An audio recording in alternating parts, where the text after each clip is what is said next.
Nice place. Wow. I've been hearing about this one. Great job.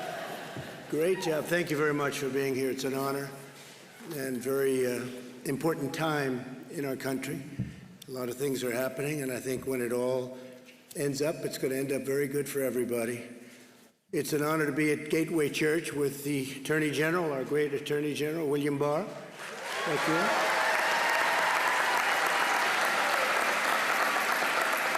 And my friend Ben Carson, who's done a fantastic job at HUD, Secretary. And a young star, Jerome Adams, General. Where is Jerome? Jerome? Along with a lot of my friends out in the audience. In fact, a lot of the great political leaders from Texas, I see. Some great, great friends, and I want to thank you all for being here. Faith leaders, members of law enforcement, so important. We want law and order. We have to have a lot of good things, but we have to have law and order.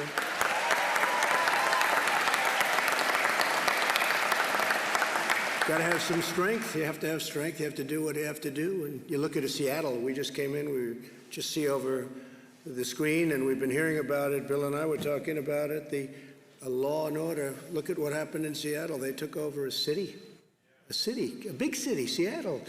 It's a chunk of it, a big chunk. Can't happen. That couldn't happen here, I don't think, in the state of Texas, could it? I don't think so. I don't think so. So I want to thank Pastors Robert Morris and Steve Dullen. They're great people. Great people with a great reputation, I have to say that. Great reputation. And Gateway Church, the team has been incredible in hosting us. And I'd now like to ask Pastor Morris and Bishop Jackson to lead us in prayer. Thank you. Thank you. Lord, we need you. We need you at this time in our country. And I thank you for our president. I thank you, Lord, for our leaders. I thank you, thank you, thank you. I know in the Bible that when something was emphasized, it was repeated. Holy, holy, holy. Thank you, thank you, thank you. Lord, that we are about to bring tremendous progress to a problem that's been here for a long time. And I thank you for this administration. And Lord, we pray your blessings, your guidance today on this meeting. In Jesus' name. Jesus' name. Father, we thank you so much for what you're doing today. You have revealed so many things that are untoward, even evil.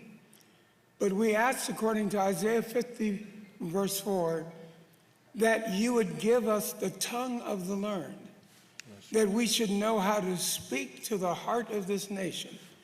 Give us a word in season to him that's weary, and waken us morning by morning, God, that we would hear and speak. We have a great, courageous president who's a problem solver. And let him speak as your mouthpiece and act as your instrument. And we thank you for this time. Amen. Amen. Thank you very much, Bishop. Thank you. Thank you very much. I want to thank you, Bishop, and thank you very much, Pastor. That's great. And we're going to be discussing some pretty important things today, I think. It's all important, but the timing of this is very appropriate. This was set up actually a long time ago, but the timing is very appropriate. We are here to listen to community and faith leaders. We're going to be hearing from a lot of the good ones, some of the great ones, but a lot of the good ones, and to present our vision of advancing the cause of justice and freedom. From day one, I've been fighting for the forgotten men and women of America, and I think we've been doing a great job of it. We've been doing a lot in many other ways, but it gets lost a little bit sometimes. Bishop, you know that. It gets lost. We've done so much, and a lot of the things that we've done that we're very proud of gets lost. Like we got criminal justice reform passed, and they've been trying to do it for many years, and they haven't been able to get it passed. We secured permanent and record-setting funding for HBCUs, that's historically Black colleges and universities. It's all done. We created tens of thousands of jobs with opportunity zones. Tim Scott, and we had a great senator from South Carolina that many of you know. He came with an idea, and I thought it was a great idea, and we got it done. A lot of people said that could never happen, but nobody thought it would be successful like it is. Tens of thousands of jobs and investment in communities where that money wouldn't go. And we achieved the lowest black unemployment in the history of our country prior to the plague coming in from China. And we'll get it back again soon. It'll happen soon. That'll happen very soon. In recent days, there's been vigorous discussion about how to ensure fairness, equality, and justice for all of our people. Unfortunately, there are some trying to stoke division and to push an extreme agenda which we won't go for, that will produce only more poverty, more crime, more suffering. This includes radical efforts to defund, dismantle, and disband the police. They want to get rid of the police forces. They actually want to get rid of it. And that's what they do, and that's where they'd go. And you know that because at the top position, there's not going to be much leadership. There's not much leadership left. Instead, we have to go the opposite way. We must invest more energy and resources in police training and recruiting and community engagement. We have to respect our police. We have to take care of our police. They're protecting us. And if they're allowed to do their job, they'll do a great job. And you always have a bad apple no matter where you go. You have bad apples. And there are not too many of them. And I can tell you there are not too many of them in the police department. We all know a lot of members of the police. I was listening today, and a friend of mine was on, very important person, said some of the best people he's ever met are policemen, law enforcement people. And they're taking care of people that in many cases they never even met before. And at great danger, at great risk. They get shot for no reason whatsoever other than they're wearing blue. They get knifed. You saw that the other night. It was a horrible thing.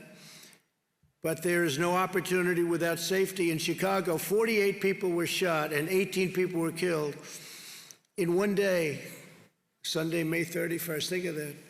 48 people shot, 18 people killed. You don't hear about it too much. Every child should be able to grow up in a safe community, free from violence and fear. They've taken a lot of the police protection away in Chicago, and they have great, great police in Chicago. I know Chicago very well, but they're not allowed to do what they can do better than anybody. They could do the job very easily. Americans are good and virtuous people. We have to work together to confront bigotry and prejudice wherever they appear, but we'll make no progress and heal no wounds by falsely labeling tens of millions of decent Americans as racist or bigots. We have to get everybody together. We have to be in the same path, I think, Pastor. If we don't do that, we have problems, and we'll do that. We'll do it. I think we're going to do it very easily. It'll go quickly, and it'll go very easily. We have so many different elements of strength in this country. We have such potential in this country. We have the greatest potential. We have the greatest country in the world. But we get off subject. We start thinking about things that don't matter or don't matter much. And the important things we don't even discuss. But we're here to discuss some very important things today. Politicians make false charges, and they're trying to distract from their own failed records. They have some very bad records. And these are usually the ones that cause the problems or can't solve the problems. These are the same politicians who shipped our jobs away and took tremendous advantage of all Americans, but African-American middle class. So much of that wealth and that money and those jobs went to China and other countries, and they get trapped. They get trapped. They get trapped in a government morass. They get trapped in bad government schools. So I'm going to be announcing 4 steps to build safety and opportunity and dignity. First, we're aggressively pursuing economic development in minority communities. We're doing it very powerfully. We've done it with opportunity zones, but we're going to go above that. At the heart of this effort is increasing access to capital for small businesses, and that's with minority owners in black communities. And we're going to get it done, and it should have been done a long time ago. It's been very difficult, very, very difficult for some people, been unfairly difficult. Second, we're confronting the healthcare disparities, including addressing chronic conditions and investing substantial sums in minority-serving medical institutions. We have medical institutions in some areas of our country that are a disgrace. I was going to say not up to standard. They're much worse than not up to standard. They're a disgrace. Take care of it. Third, we're working to finalize an executive order that will encourage police departments nationwide to meet the most current professional standards for the use of force, including tactics for de-escalation. Also, we'll encourage pilot programs that allow social workers to join certain law enforcement officers so that they work together. We'll take care of our police. We're not defunding police. If anything, we're going the other route. We're going to make sure that our police are well trained, perfectly trained, they have the best equipment. Yeah.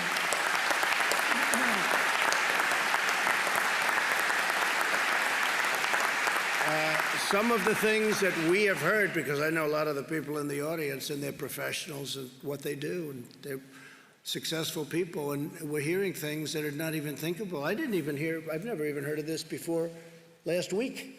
It was like, it started about a week ago where I heard they want to close up all police forces. That's what their attack on a very liberal governor in the state of Washington is. We want the police force closed. It's not like they want to sort of bring a little money into something else. They want it actually closed.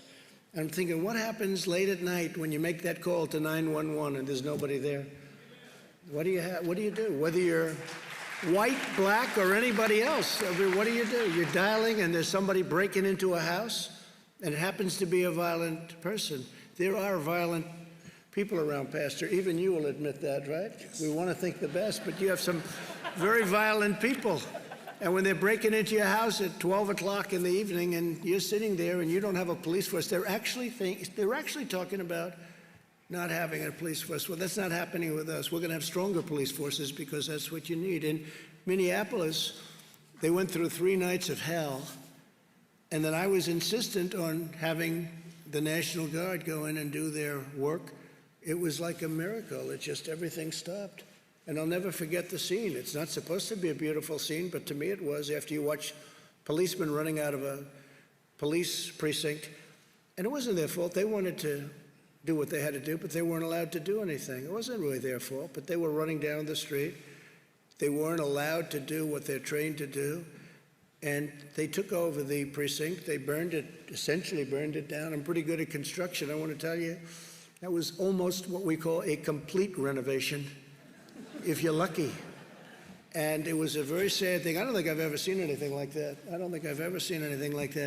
But we are very proud of the fact that I called, I said, I'm sorry, we have to have them go in. And they went in, and it was like a knife cutting butter right through, boom.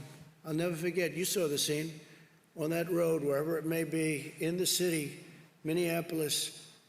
They were lined up, boom, they just walked straight. And yes, there was some tear gas and probably some other things, and the crowd dispersed and they went through. By the end of that evening, and it was a short evening, everything was fine, and you didn't hear too much about that location having problems anymore. They went to other locations, and the same thing would happen. As an example, Seattle would be so easy to solve. We have a governor here of a great state. It's called Texas. He would solve it very easily, as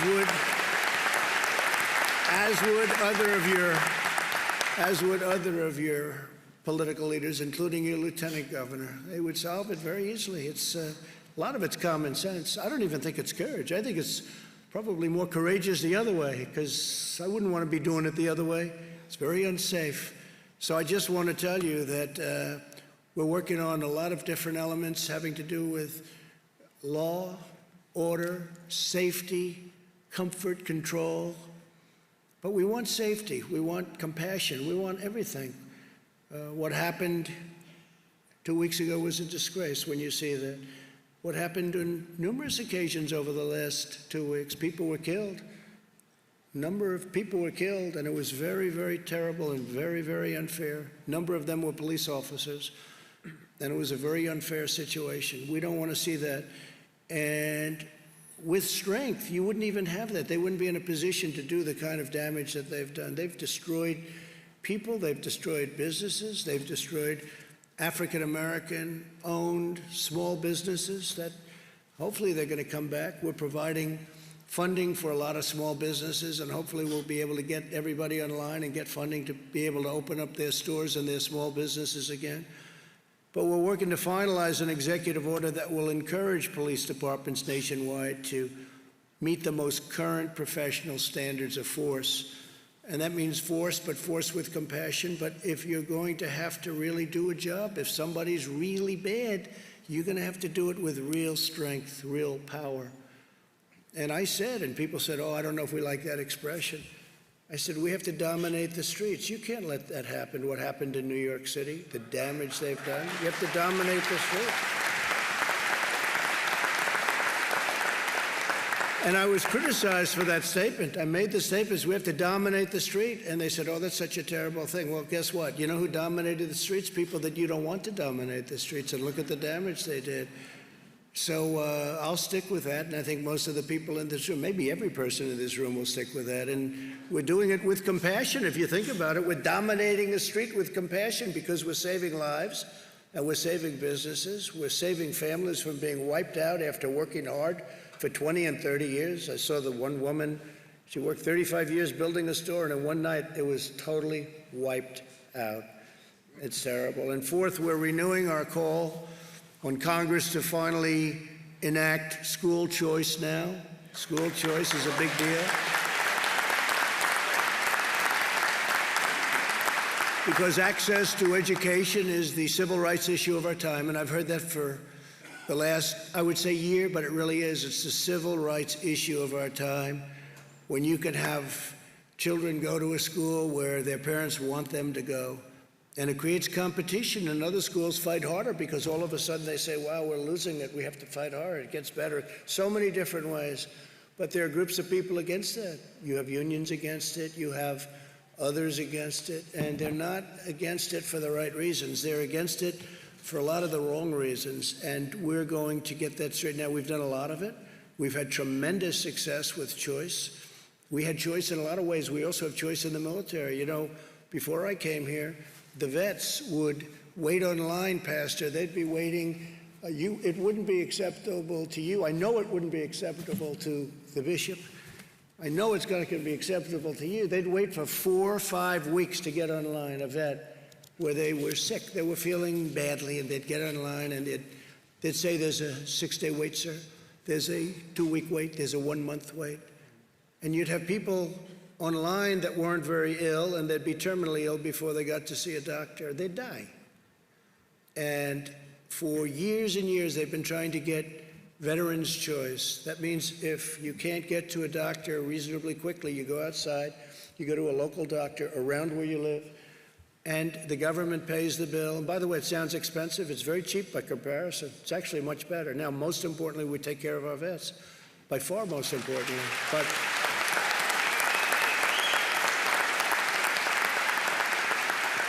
But it's one of those many cases where it's actually less costly and better.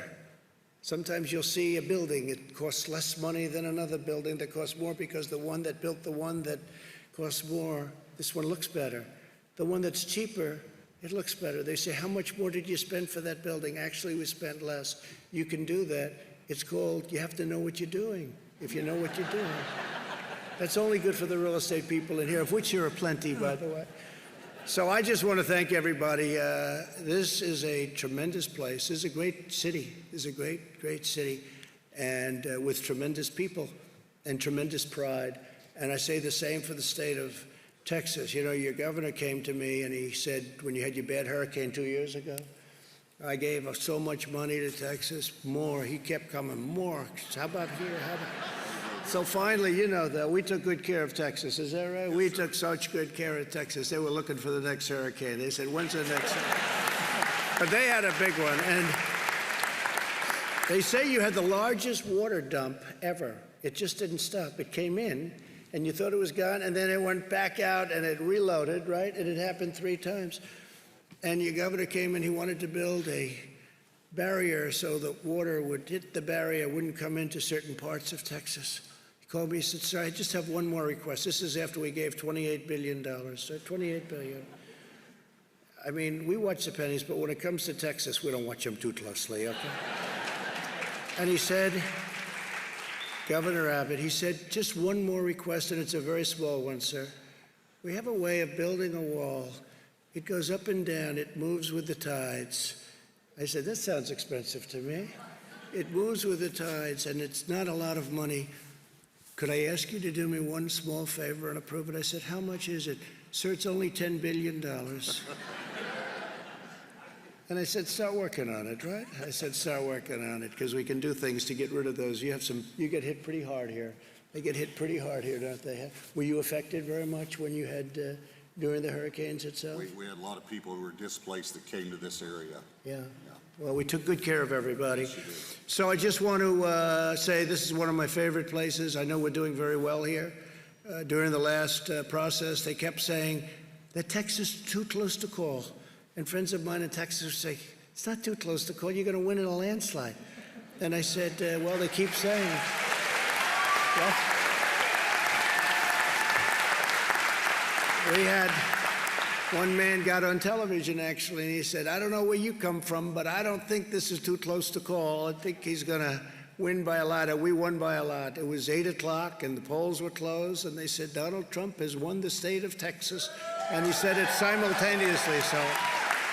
And we're doing good here again. But, you know, one of the things I'd have to say, because this is big oil territory, I think we've done a fantastic job with bringing back the oil in a rapid fashion. That looked pretty bad.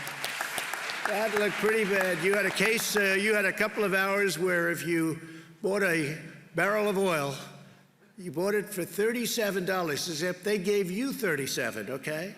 There's never been a thing like that ever. Now I see that it's getting close to $40 a barrel, and you're back in business, and we got it done fast, and we got Russia together with Saudi Arabia, and they cut production, and they got it back fast, and we're very, very proud of it. The supply changed rapidly with COVID-19 or whatever you want to call it. I'd never heard so many names. You have about 30 names you can call this thing. I call it the plague from China. It's a plague. And it's not good. And it's not good. And it could have been stopped. It could have been stopped in China, but they decided not to do that. And we'll have to figure that one out, won't we?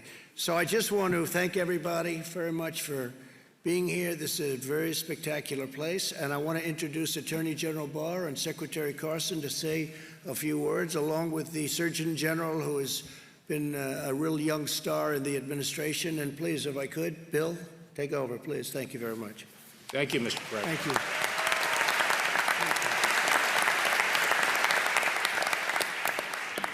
Thank you, Mr. President, and thank you for convening this discussion. And I'd like to thank the many impressive leaders, civic leaders, religious leaders, and colleagues from law enforcement who are here. That ghastly spectacle in Minneapolis was really jarring to the whole nation, and it forced us to confront and think about, reflect on longstanding issues in our nation. Those issues obviously relate to the relationship between law enforcement and the African American community. But just to step back a little and take a broader view initially, I've been thinking about how do we achieve the full American dream for all communities, African American communities, all communities. And one of the reasons I'm proud to serve in this administration is because I think the President is moving forward on the critical elements necessary to provide and ensure that opportunity. First and foremost, economic growth. Without growth, there is no opportunity. Second,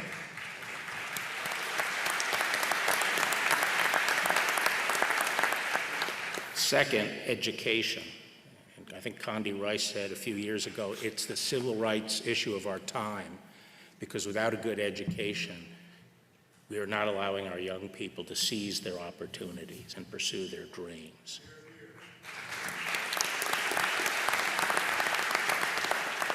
And as the President mentioned, it's only by empowering parents and giving them the power to choose the education for their children that we're ever going to be able to obtain that.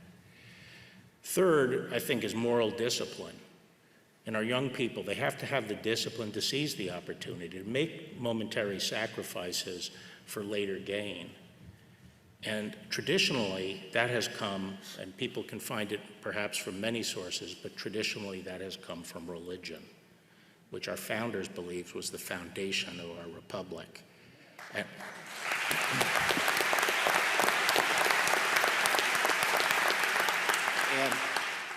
And we have to stop policies that undermine religion or relegate religion out of the public square.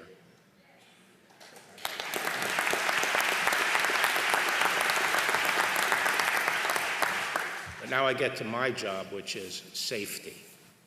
Without safety, you cannot have progress. You can't have a life, a decent life in a community. And, this was struck home to me 30 years ago when I visited Trenton when I was Attorney General last time, and I went to a small barber shop in an African-American neighborhood.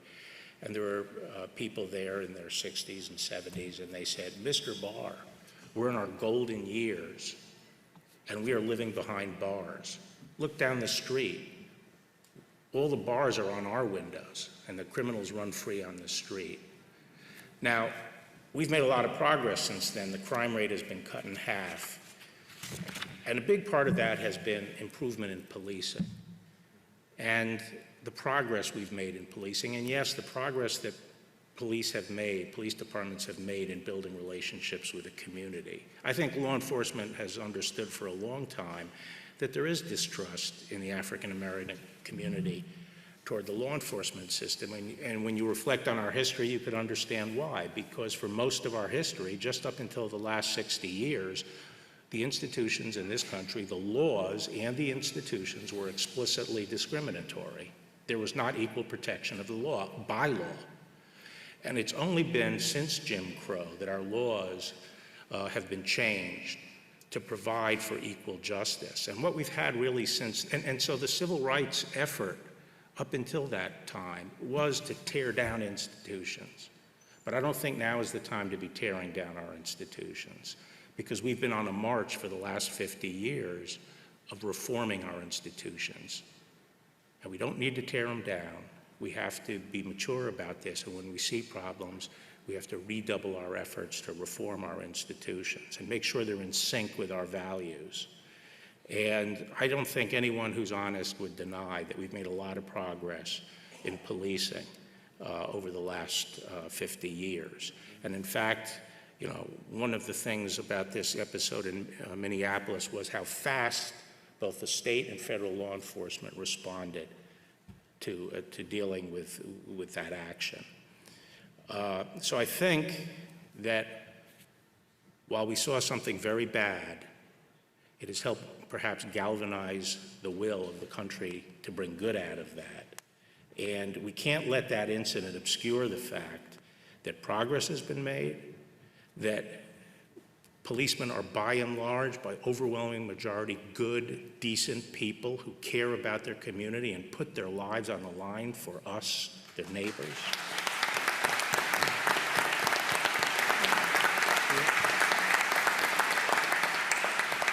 And we can't lose sight of the fact, and can't let this event obscure the fact that the real oppression and danger to our communities comes more from violent crime and lawlessness than it does from the police. Now, we've never had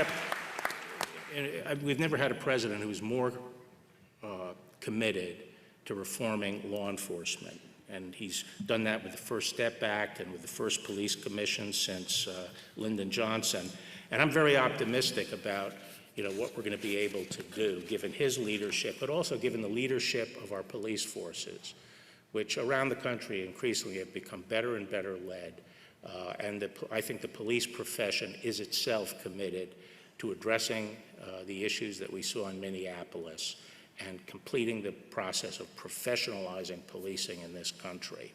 And as the president said, we're working on a number of things through the commission that he set up and also through an executive order to propel that process even faster by looking at how we can encourage the adoption of guidelines about the use of force that are acceptable both to the community and to the police profession, but also to encourage certification of police forces, and also through such activities as increasing grants to encourage the use of co-responders. More and more our police are being asked to deal with problems that hasn't previously been the problem of law enforcement.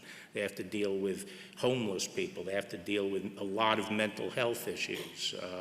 They have to deal with drug addiction, the drug addicts and so forth. And providing some additional support to the police in these areas is going to be important. So let me just say that the Department of Justice is committed to support the President's efforts here, do all we can to bring good out of this bad incident. Thank you. Thank you, Bill. Thank you.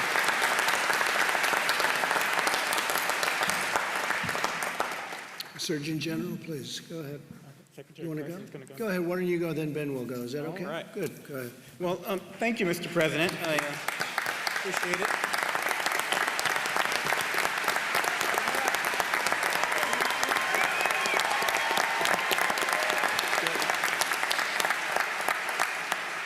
Thank you, everyone, for coming today. Thank you to the panelists.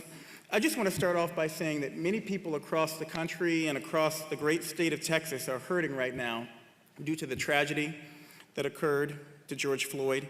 And I just want to extend my condolences to the Floyd family and to the entire Texas community, because I know that you all live together, you work together, you play together, and you hurt together here in Texas. And so I want you to know that I feel that for you.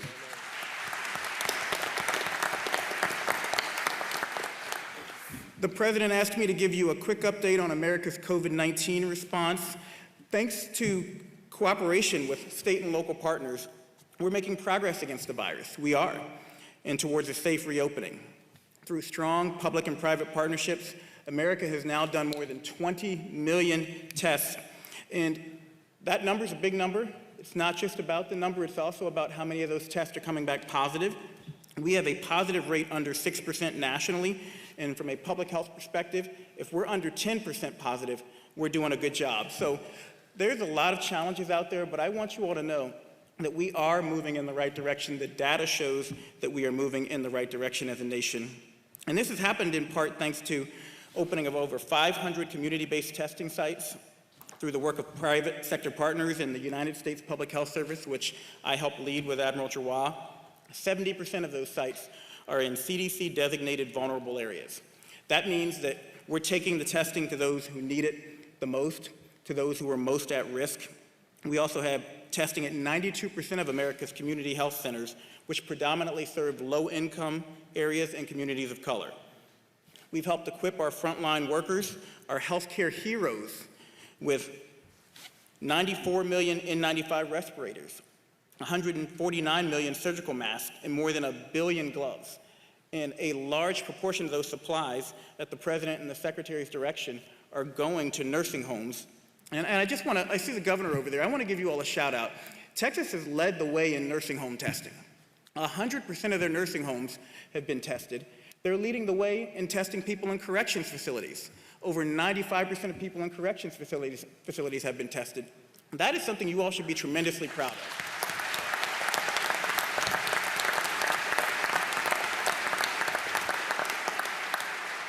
And these efforts have allowed states to proceed with a safe reopening while we work with states to monitor the incoming data. We know we're going to have clusters while we respond to spikes and we adjust policies as needed. But I want you to know that safe reopening is crucial for other areas in health too. We need Americans to be able to return to cancer screenings. My wife just finished cancer treatment. If she'd had to wait 6 months to get her cancer screening, she might not be here today.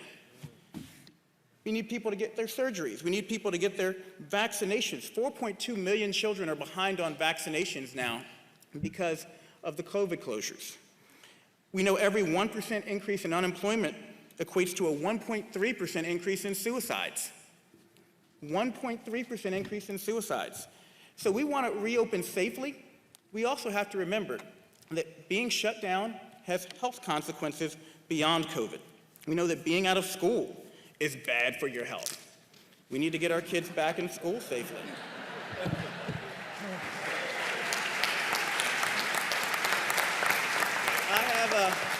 I have a 15, a 14, and a 10-year-old, and so can you tell I've been saying that a lot?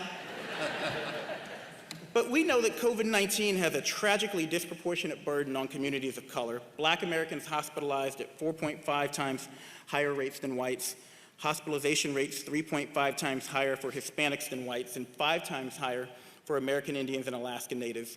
The fact is, this virus is exploiting and exacerbating pre-existing health disparities, and these disparate outcomes and opportunities for health are in part the anger, the frustration, and the fear that we're seeing manifest in protests around the country. And that's why it's important for people to know that beyond talking about the problem, at the President's direction, at Secretary Azar's direction, HHS and the White House Opportunity and Revitalization Council, or WARC, are focusing resources on minority communities.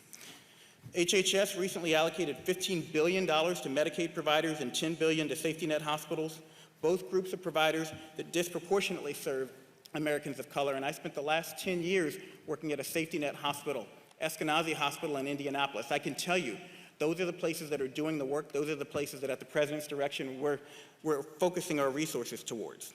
We're working with the Consortium of Black Medical Schools to fund and scale local efforts in communities that, again, reach communities of color. CDC now requires all testing data reported by states include information on race, ethnicity, and zip code, so we can continue to further refine and focus our strategy on the hardest hit communities. CMS is deregulating telemedicine to make ongoing care for many medical conditions safe, accessible, and convenient for the patients and for healthcare professionals. Again, we can't afford to let people continue to go without their care. And the administration's emphasis on public-private partnerships is allowing us to progress towards a vaccine and treatments at a record pace as a part of Operation Warp Speed.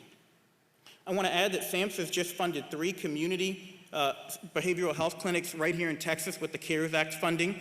Some of your congressional representatives are here. I want to say thank you to you all for passing that into the President for signing it to address COVID-19 and behavioral health needs. These facilities integrate mental health, substance abuse treatment, and physical health care in one setting and provide 24/7 crisis intervention services.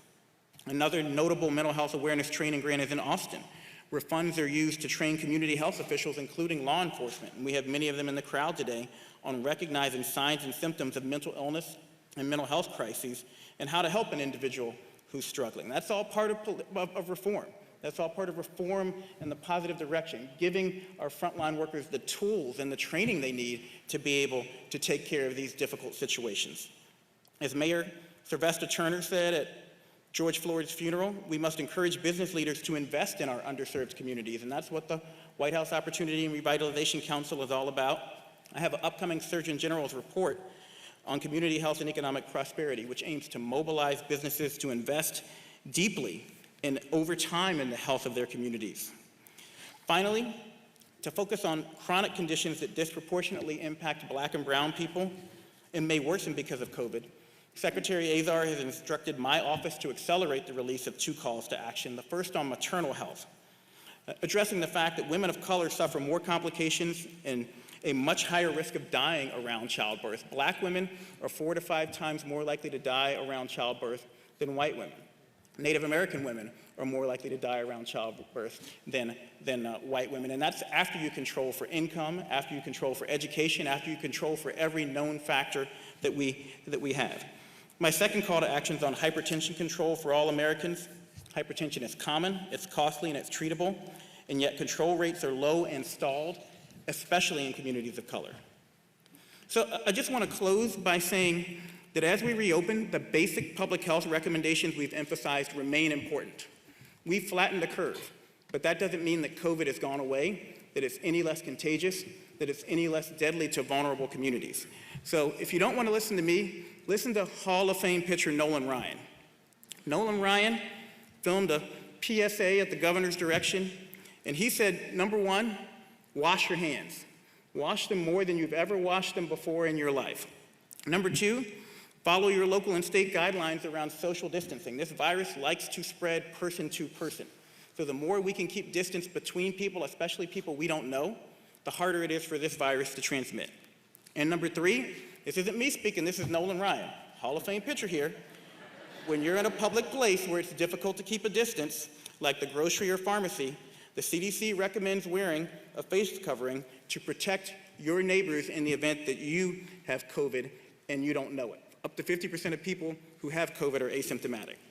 So thanks to the hard work of so many healthcare and public health professionals and the commitment of the American people, I want to reiterate, because you don't hear this enough, that we are making huge progress in the fight against COVID-19. And as a member of the task force, I can tell you that we frequently talk about the great work Texas has been doing up until this point to keep the people of Texas safe, to keep the most vulnerable members of their community safe. And with every American's help, with your help, Texas, we'll keep making progress. We're going to beat this virus. And thank you for the opportunity, Mr. President. Thank you, Texas. Thank you very much, Surgeon General. Thank you.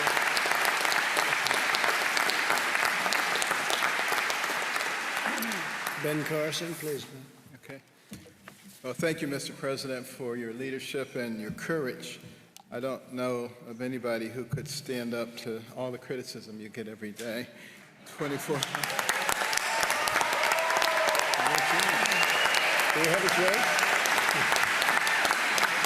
Thank you. You know, our nation is continuing a path of renewal and recovery from the coronavirus pandemic. But since the beginning, the President has talked about being a champion for the forgotten men and women of this nation. That's exactly where we've been concentrating. And it's been an honor to serve in an administration with that goal. And I'm excited to see America beginning to bounce back. The infrastructure, the economic infrastructure of our country is very strong, secondary to the abolition of multitudinous regulations and targeted tax cuts. It's still there. That foundation is there, and we will be able to get back on that track pretty quickly. But to help speed this rebound, the White House Opportunity and Revitalization Council was formed to really help the long-forgotten communities achieve economic opportunity. And it has been refocused at your direction to help America's hardest-hit communities achieve economic recovery, overcome health disparities, and thrive through educational and workforce advancement. Now, to stimulate economic development and entrepreneurship, the Council has worked to set aside additional payment protection funding for our nation's low-income minority communities and provided technical support to help these communities to access this funding. They have stated that during the first round, the money wasn't getting to them. We are addressing that, and I want to thank all the different agencies. Virtually every governmental agency has contributed significantly to refocusing and addressing these problems. The groundbreaking initiative known as Opportunity Zones, which encourages long-term investment in the forgotten communities, will also be expanded to include more of the underserved areas. Another major initiative, improving health and public safety, comes with several administrative and legislative proposals. For example, we believe both telemedicine and increased use of mobile care can be major catalysts in our mission to overcome health disparities in underserved communities. Those are things that can actually be done very rapidly to bring health care to people who've previously been neglected. And to further this effort, we're also committed to reforming the infrastructure of our public health data system, addressing chronic conditions in at-risk populations, and working to address food insecurity in underserved communities. That means healthy foods at reasonable prices that are accessible. But one of the things that I just mentioned, the data collection, we have 50 states and we have territories in Washington, D.C., and we have all of those many different healthcare collection systems. And we are working to homogenize all of that, and will make it much easier for us to identify quickly health issues and to be able to address them very quickly. Other legislative proposals, such as advancing national broadband access and investment in minority-serving medical institutions, will also play a major role in improving the well-being of these forgotten communities. Making sure that we have broadband access will give access to remote learning. We will have the possibility of taking the very best biology teacher, and instead of putting them in front of 30 students, putting them in front of 1 million students, so that those students who've been neglected during all this time and relegated to places where they're not getting an appropriate education will be able to access those things. But to guarantee the fruits of these efforts and that they're long-lasting, we understand the need to go forward with a long-term view through our focus on education and workforce development. Education and workforce development is what leads to real independence for people. And the Council supports empowering disadvantaged students with dual enrollment opportunities, the creation of new short-term education and career pathways, and increased access to capital for our nation's HBCUs. School choice measures, presidential scholarships, and second chance Pell Grants to reintegrate formerly incarcerated individuals are initiatives that will prove valuable investments in our country's human capital. And we must remember these innovative new approaches in education and workforce development are nothing less than an investment in our future. We only have 330 million people in this country. Sounds like a lot of people, but compared to China, it's a quarter of what they have. India, it's a quarter of what they have. And we have to compete with them in the future. So we need to develop all of our people. And, education in particular played a big role in my development. I was not a particularly good student, and that's putting it mildly. Everybody thought I was stupid, except my mother. She was always saying, Benjamin, you can bring home much better grades than this. But I would agree that I could, but I didn't. But interestingly enough, my mother studied the homes that she cleaned as a domestic. She came from nothing, my mother, 24 children, got married when she was 13, dire poverty, discovered her husband was a bigamist. But she was still smart enough to study those people who had these beautiful homes, and she figured that the reason they did so well is because they were well educated, and they read a lot, and they didn't watch a lot of TV. So she came home and imposed that on me and my brother. And we were not happy campers, let me tell you. If it were today's world, we would have called social services and they'd taken her away. But what a difference it made, starting to focus on education, starting to read books, to read about people from lots of different backgrounds, entrepreneurs and scientists and explorers and surgeons. And I begin to recognize that the person who has the most to do with what happens to you is you. It's not somebody else, and nobody can stop you once you decide that that is the case.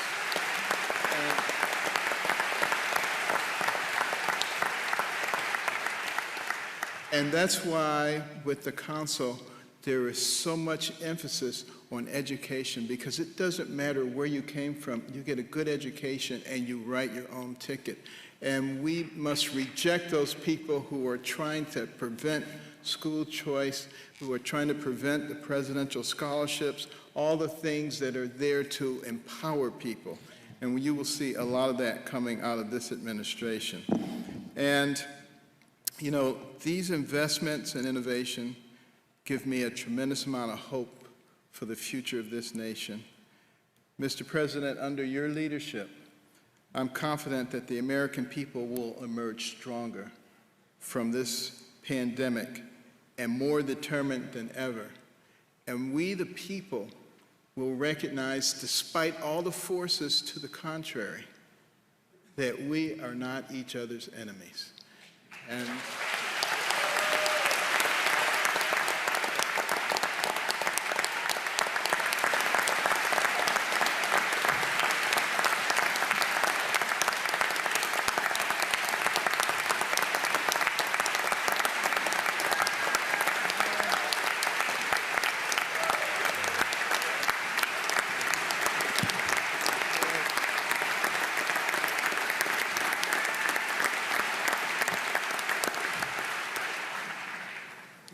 Thank you, Ben. Well, that was pretty good. Standing O for Ben. He's used to that. He's used to it. Great job, Ben. He's done a fantastic job at HUD, I have to tell you that. How about Scott? We'll go quick, Scott, so we'll get something. But Scott Turner is, he's a star. He's a young star. Go ahead, Scott. Well, thank you, Mr. President, and thank you for your leadership and giving me the opportunity to shepherd the White House Opportunity and Revitalization Council. And so thank you. And it's also been a great joy to work on a daily basis with Dr. and Secretary Ben Carson. And so, Dr. Carson, thank you for your leadership and your trust and confidence in me. I just want to deliver some good news along with Dr. Carson and everyone on the panel. You know, oftentimes you don't hear about the work of opportunity zones, but the Tax Cuts and Jobs Act that the President signed into law in 2017 created the Opportunity Zone Initiative. And the President created the Opportunity Zone Council. And that council was made up to take 18 agencies, 15 federal and 3 state and regional partners, and move in a singular motion to direct resources into our most distressed, vulnerable, forgotten communities. And with this, and that is, it's a tremendous time. And so our agencies on the council direct these resources. We found 270 action items to go directly into distressed communities to help the vulnerable people of America. And we've built tremendous coalitions, partnerships on the ground. We've been to over 60 cities. I've been to every one of them over the last year to visit people on the ground, education leaders, faith leaders, community leaders, business leaders, elected officials, Democrat and Republican. See, the thing about poverty, it doesn't care what party you are. The thing about revitalization, it doesn't care what party you are. We're coming together as a people for the good of the community. And oftentimes you may not hear about this, but we sit at convenings such as this with all of these stakeholders at one table to have the hard conversations. What is the pain of the community? Why is the community distressed? And what can we do together, both black and white, Democrat and Republican, come together for the good of this community, for long-term sustainability, for generational impact. And because of that, because of these partnerships, because of this collaboration together, and many people all at this table have been working together to bring about generational impact. So long after we're gone and history tells the story, the Opportunity Zones is more than just a program. It's more than just a concept. It is a mission that is to outlast all of us. And I tell you that as you're here, because a lot of times people see a government program as just a check the box. This is not a government program. This is built from the grassroots, from the bottom up, to affect the people in America.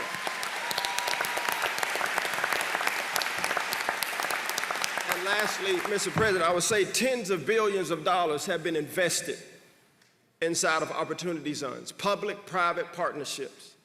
Erie, Pennsylvania, St. Louis, Missouri, West Dallas, right here in my great home state of Texas, and other across the nation, much money coming into our distressed communities. And I say all that to say, even though you don't hear about it often, we have put our hand to the plow and our feet to the ground. And all of these things were done prior to COVID. But I want you to know that right now, and post-COVID, that our spirit remains the same, that our heart is set, our face is set like flint, our mission is not done. But we're gonna need all of you to pray for us, to walk with us, to convene with us, to invest, to teach. And so, Mr. President, thank you. Dr. Carson, thank you. And to all of my colleagues at the table, thank you for your support. It's been a great honor. Thank you very much. That's great. Thank you, Scott. Thank you, Scott. Great. You want to say something? Please, Pastor, please. Well, thank you, Mr. President.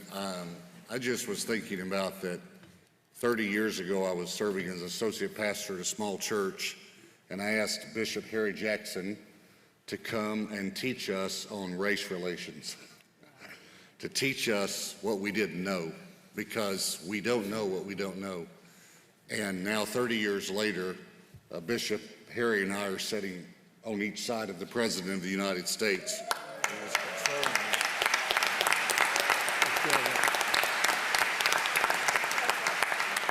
He is concerned about healing a problem that we've had in our nation for a long time, but not just addressing one part of the problem, but housing. We have the Secretary of Housing, Education, Justice here. Attorney General Barr, thank you for being here. Thank you, our great governor, Governor Abbott. And I believe that we're going to work together and we're going to see freedom and justice for all in America. Thank you, Mr. President. Thank you very much. I appreciate it. Thank you very much. Great job you do here, too. Great job. Jack, go ahead, please. Thank you, Mr. President. Thank you, Pastor Morris, for offering your church. I think right now, like any other time in our nation's history, we need God. Yeah.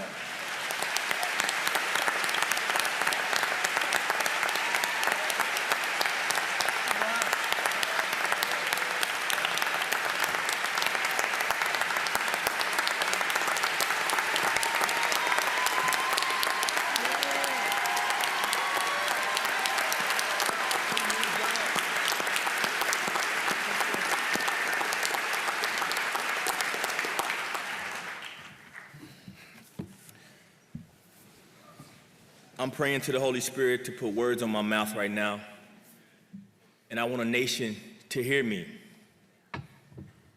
We need the fear of God.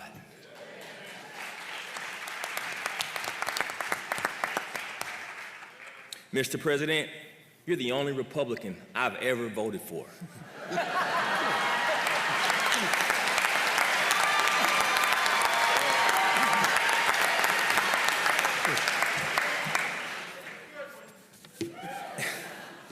And I don't just say that to make you feel good.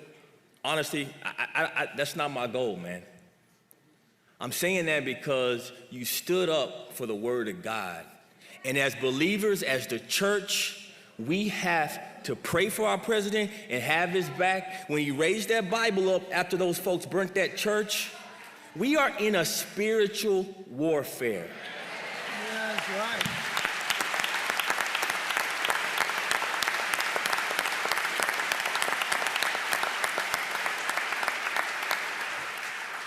We cannot fight this battle with flesh and blood. We cannot fight this battle with politics. You cannot politicize oppression. I grew up right down the street. I looked at skinheads in the eye at 13 years old. My black father went to a KKK rally to protect me. I know what racism is. So when I hear words get thrown out about white supremacy, it eats me up. Because these men are white supremacists. That's not what they look like. I'm telling black kids across America right now, we always hear we don't have black leaders. Look at this table.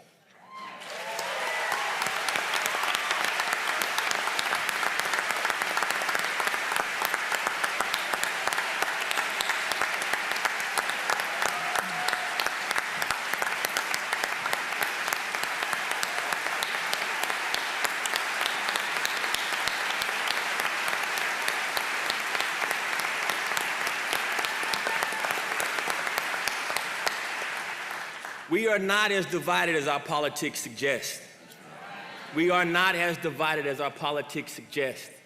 But I tell you what, this president, when I walk into my prisons, I'm blessed. I teach in prisons across our nation. Men who are broken, the most broken men in our country. Our Bible teaches us to serve those in prison. Our Bible teaches us to serve the poor. And when I walk into my class, and I say, guys, raise your hand if you've gotten your sentence reduced from the First Step Act. And every single one of them raised their hand. That's because of you, Mr. President, and that's because of policy. But you're brave enough to go against what everyone else has said about you. Now I'm calling on you to do more.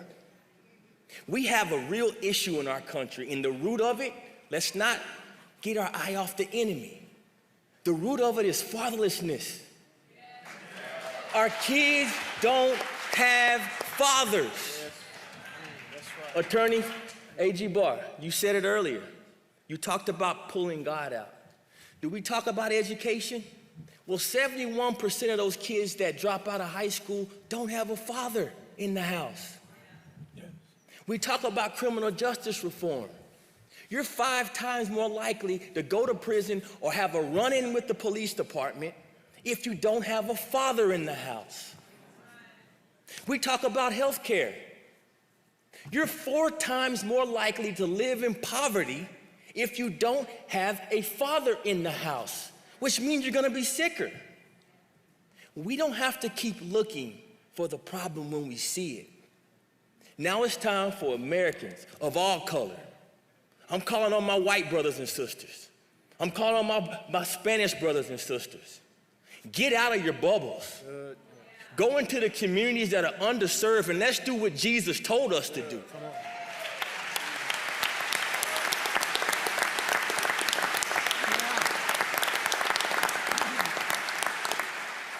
We can bridge this gap of fatherlessness.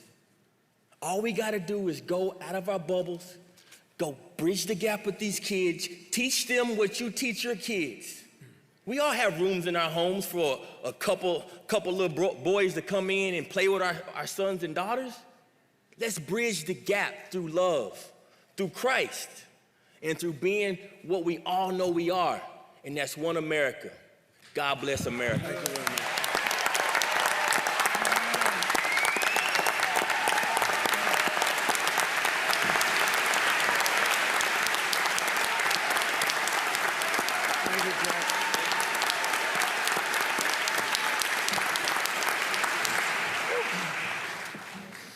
Anybody like to speak, please?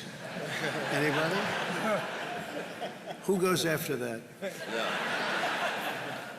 Mr. President, I'd like to speak. My name is Will Douglas. I'm the owner of, thank you, I'm the owner of Crimson Care Pharmacy Group here in Dallas, Texas, and I'm also a Republican nominee for state representative here in Texas. Yeah!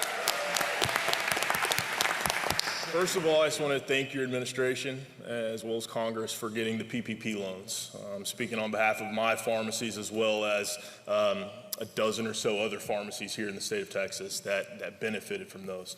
Because of the PPP loans, I was able to not have to let any of my employees go. And in fact, I was able to hire additional employees because our business model had changed overnight. No longer could customers come into our store, they were having to go through the drive-through, which created a whole litany of other issues. So for that, thank you. The reason why I'm running for office is because, to me, capitalism is the most important thing. Capitalism has created this bastion of free market enterprise that we have here in Texas, with Dallas being the crown jewel. And I'm afraid that we're going to lose that system that lifts people out of poverty.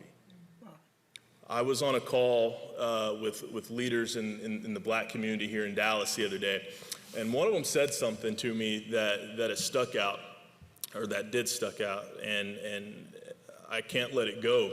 And that's that, I think he said it was an African proverb, but that a child that is not embraced by the village will burn that village down just to feel its warmth. As Republicans, we have to find ways to make capitalism embrace the people that it's left behind. Because if we don't, the next time, it won't just be villages and businesses that are being burned down. It will be this system that has lifted so many people out of poverty. Thank you.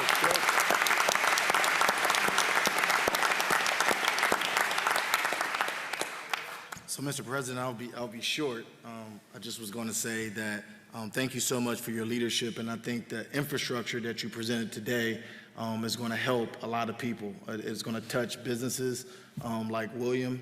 It's going to keep communities safe with the partnership of these law enforcement officials and the partnership with these ministers that we have and advocates like John Ponder and Jack Brewer.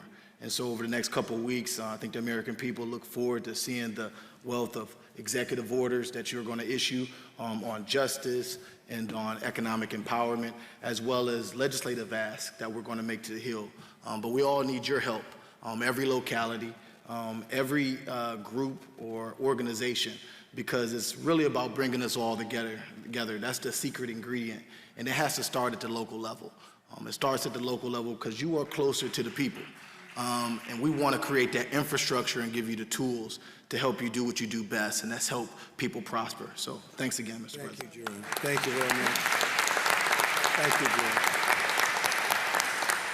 Mr. President, I'd like to say thank you for putting this together in our state of Texas, right here in Dallas. A lot has happened in the last week. I'm one of your officers here in Dallas.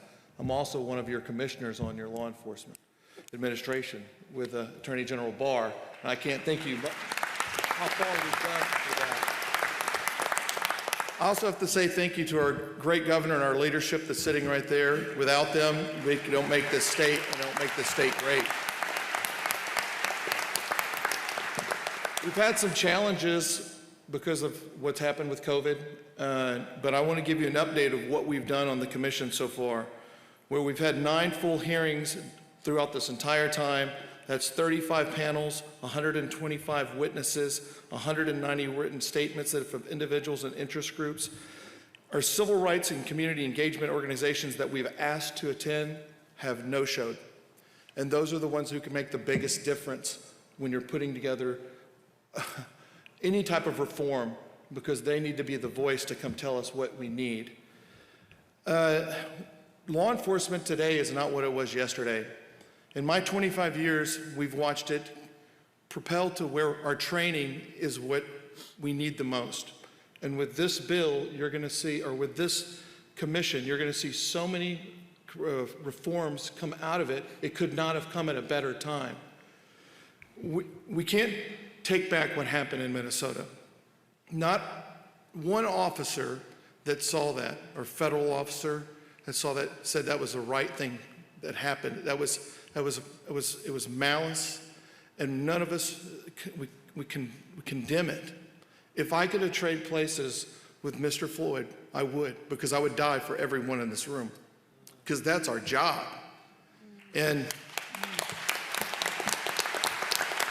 if I could trade places with any one of those officers were there, I would have done that too, because I wouldn't have let that happen. And I have to say this to the citizens that we serve and the citizens that are listening. We see you, we hear you, we are with you, and we're going to make this better. Thank you very much. Thank you very much.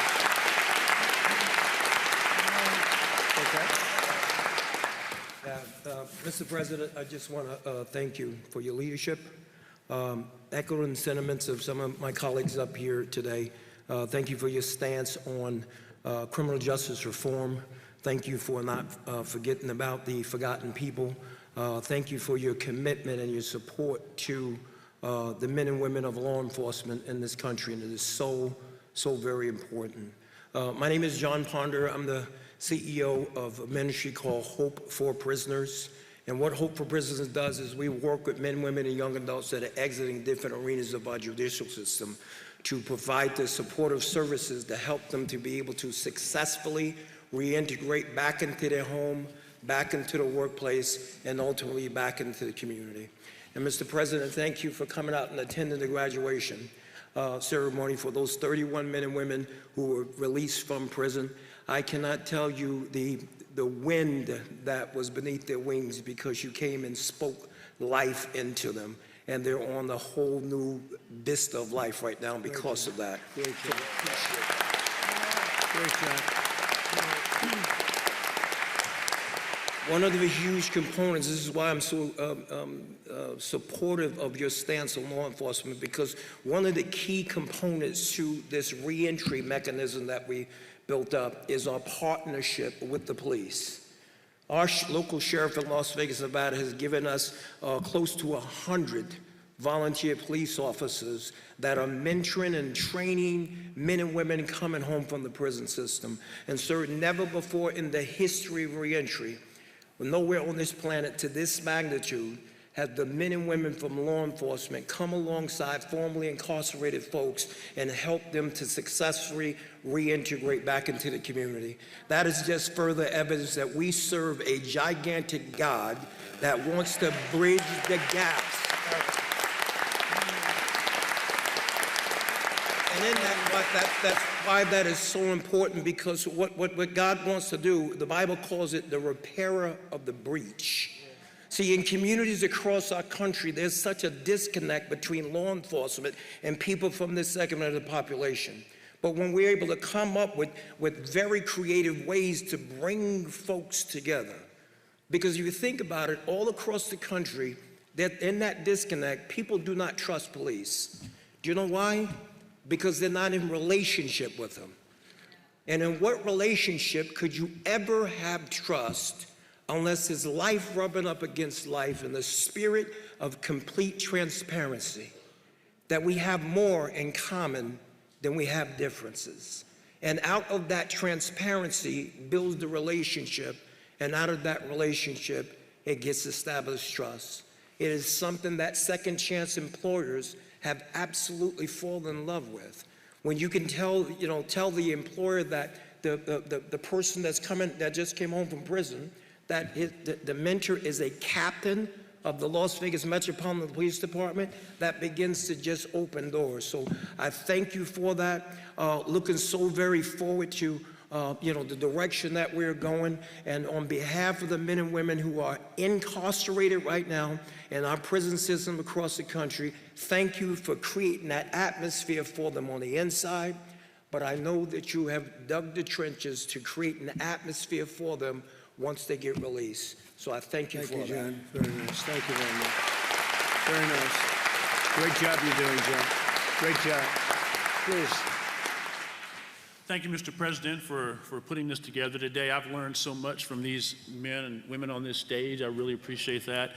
Thank you for, my name's Dr. Robin Armstrong, and I'm a physician, and I've had an opportunity to treat many patients with the plague from China. And it's been, and with the COVID-19. And so we've had a lot of opportunity. Thank you so much for breaking down some of the regulatory barriers in the FDA to allow us to use medications like hydroxychloroquine.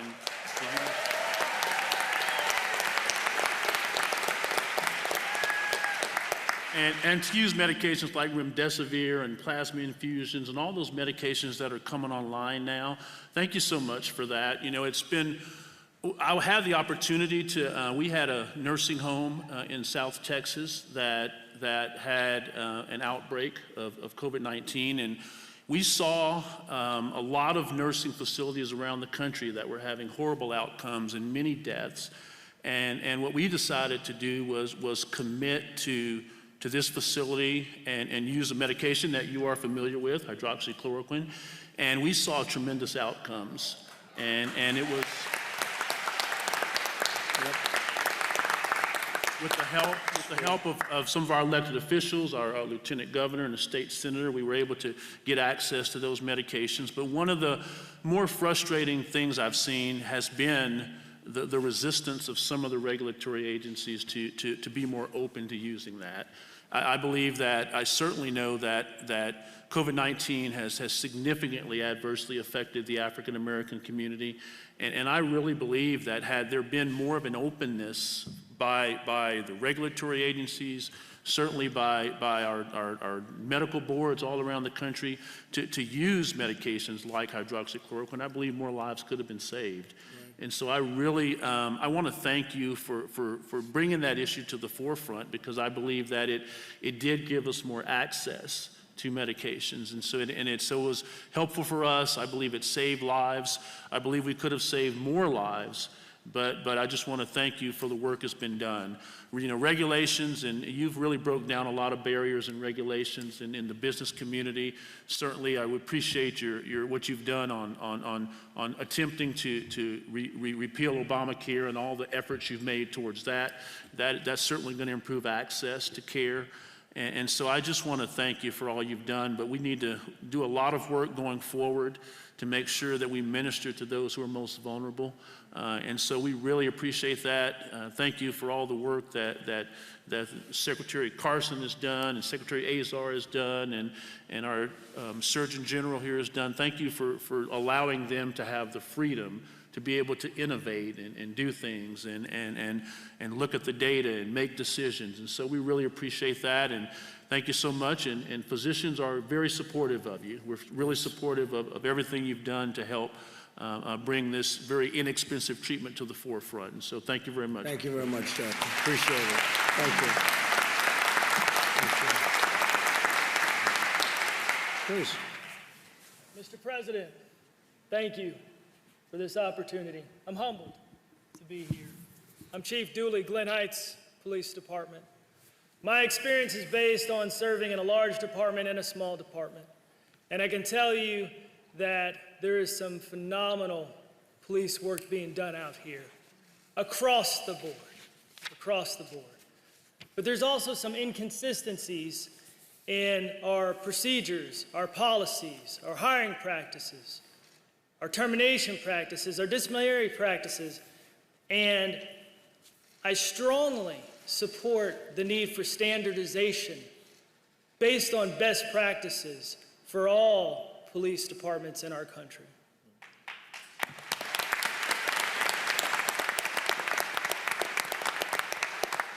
I thank the President for his foresight for making these things come to happen. I know they're coming, and we need it. We are a country of very good departments, but we need to be a country of great departments. And this message today is about the transition to greatness. We have an opportunity in this country to transform the future of law enforcement. But we need to make sure that we have a relentless pursuit of dedication to public service at all times and at all levels. Specifically, national consensus policy on use of force, every chief would be in support of that. Mandatory participation in a national use of force database, yes, it needs to happen. Development of national statements for discipline and termination of police officers, that needs to happen. Development of a police officer decertification database, yes, we need to be able to get those bad apples out of our industry. So what happened will never happen again. We need to enhance the police leadership and culture, and it starts at the top. We have some great leaders in this country, but we can always be better. We can always continuously improve. We need to implement improved recruitment, hiring, and promotion practices that are dedicated to having officers that are relentlessly pursuing the service of not the community, but our community. It's about not dividing us, but uniting us, and understand that we come from the community. We need to enhance the ability for police agencies to implement effective discipline. We need to make sure that we have policies that establish a framework for a community policeman engagement that fully embraces that police officers serve, protect, and connect everyone in our community so that we all can become better. We need training. This is not the time to defund police departments.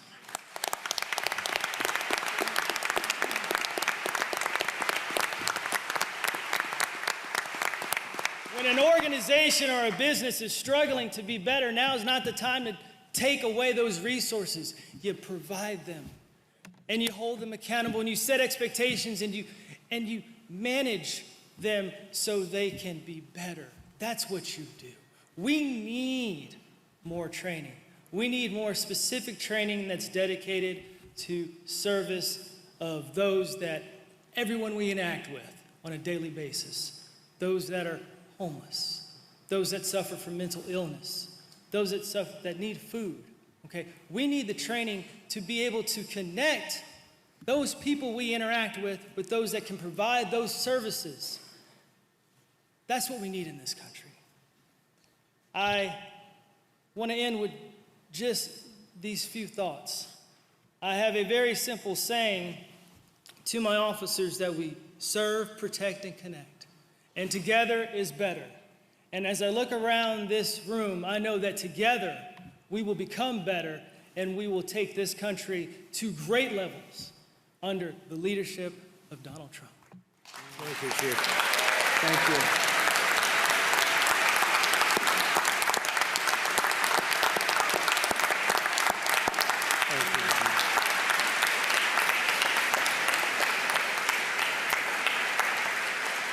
Thank you very much. It was beautiful. So it's time to say goodbye. But we'll be back. We'll be back. And I just want to thank Bishop. You've been my friend for a long time, and I appreciate everything you've done and everything you've said. A great unifying source of strength and everything else, and I appreciate it very much. Thank you. Can I add one last thing before you leave? Please. I'm tired of people blaming the current administration and others in our generation. These problems began many years ago. And what has been exciting to me is it was the church that began the abolitionist movement. Yeah. It was the church and whites and blacks working together that started the NAACP. They didn't have a black leader at the beginning of time. It was the church that led through in the civil rights movement. So I want to offer you my support in these listening sessions in that the church needs to come together. I believe we can unify better than any group. And what we're looking for you to do is to give structural guidance, which you're working on, and you've already brought forth some amazing things. But I want to affirm that Democrats can't kneel down and wear kente cloth and stop black pain. Republicans can't take some one-time act and stop black pain. But I believe we've got a man here who's courageous enough to begin something that's tough and that we're going to this time heal. And so I weep over this. I pray for you, as you know. Thank you. And we believe that we're going to get it right. I got to say one last thing. Being I lost my late wife a couple years ago. I found out in dealing with her that sometimes you just gotta listen, feel her pain. If you try to fix it too early, you're gonna make a mistake. Sure, listening sessions are wise because it's going to give that cathartic process a chance. So I don't want to take up too much time, sir, but I wanted to say that the people here, I challenge you, Christians, black, white, Asian, let's come together and let's provide a safety net, and then we'll work with business, and then we'll work along with the administration, but don't push them out here up front and say, fix it now, fix it now, fix it now, fix it now, because it's never worked that way. Thank you, sir. Thank you very much, Aaron. Appreciate it. Thank you very much. Thank you very much, Pastor. Fantastic job you did. Thank you, everybody. Thank you very much. Thank you.